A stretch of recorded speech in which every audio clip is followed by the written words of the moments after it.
Let's bring in Michael Brooks, host of The Michael Brooks Show, and Dino Scaros, strategist and author of Stop Calling Them Immigrants. Michael, first to you. 25% tariff on $200 billion worth of foreign-made automobiles. Is that a wise idea? Well, no, it's not a wise idea, but let's break it down in a couple of different ways. First of all, the global trade system has not worked for quite some time, and Trump sometimes accidentally says the right thing, but his actual approach is really to just lower standards for everybody across the board. So some of the things that the Europeans have responded to with regards to some of our products is they want to actually protect, as an example, human health better than we do. That's a good thing. We should be working towards that. Secondly, with specific regards to this tariff from the Europeans, this is like the North Korean process, although with lower stakes. He talks a whole bunch of mess, he creates a drama, and then he sits and has an agreement. This agreement that was struck a couple of hours ago is all aspirational. Yeah, let's try to move towards a tariff-free world. And then he goes, yeah, that's great, that was a big win. And maybe for his cult base that works, but in terms of reality and addressing even the ideas that he accidentally identifies, which are actual problems in the global trade system, this ain't going to do the trick. Dino, is there something to be said, though, about the president making threats that even his aides say is ridiculous, as they're apparently arguing with the tariff on automobiles, in order to get some concessions from the Europeans, for example? Well, here's the problem regarding tariffs. First of all, there are two sides to the issue, as there are with most issues. I mean, sometimes you have an issue like persons here illegally voting in U.S. elections, which is just crazy. But with tariffs, you certainly have a valid point on both sides. And in this case, though, what a lot of people don't understand is tariffs are not necessarily a bad thing. And if people ask me, are you for or against tariffs? I said, well, it depends on what? It depends on the levels. I mean, just like with taxes, if the top tax rate was 70%, I'd want to lower it. But if it was 3%, I'd want to raise it.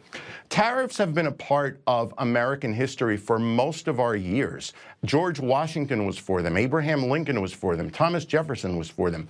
Alexander Hamilton, who became the darling of the left because of some musical, was the father of tariffs in America.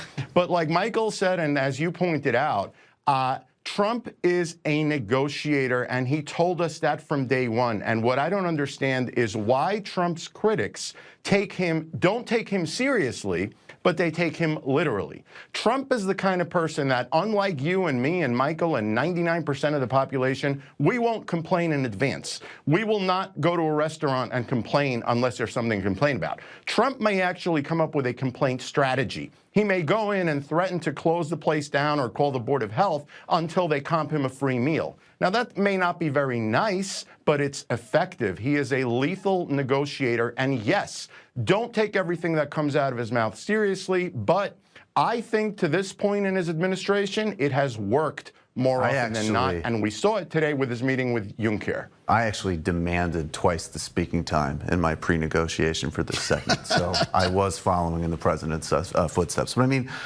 again, I think that there's some truth to what my colleague there just said in terms of his negotiation strategy.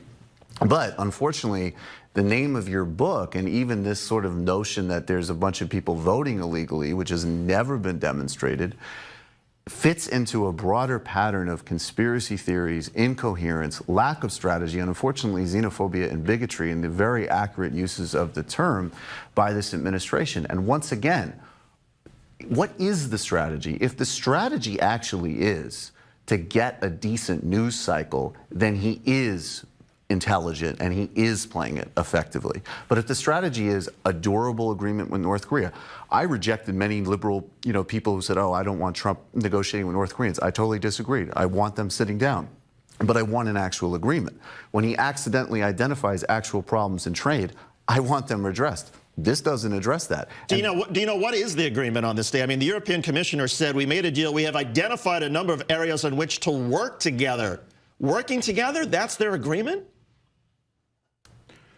Well, see, here's the problem. Number one, that is a start. Number two, as I said, he's come to the table and they basically have promised not just to work together, but to have zero tariffs on both sides. I mean, the question I would ask is, why not have a level playing field to begin with? Why is that the norm? Why is that the norm to have one country tax us more, put a higher tariff than we do to them? How and when did that become normal, and why has it taken so long for this nation to address then that? supporters of Donald Trump got to ask him that, because he was the one who came out on this day and said we should have zero tariffs, and that's what we're working towards with the European Union. In any case, Dino Scaros and Michael Brooks, we got to leave it there. Thank you both for coming on. We appreciate it. Good to have you on.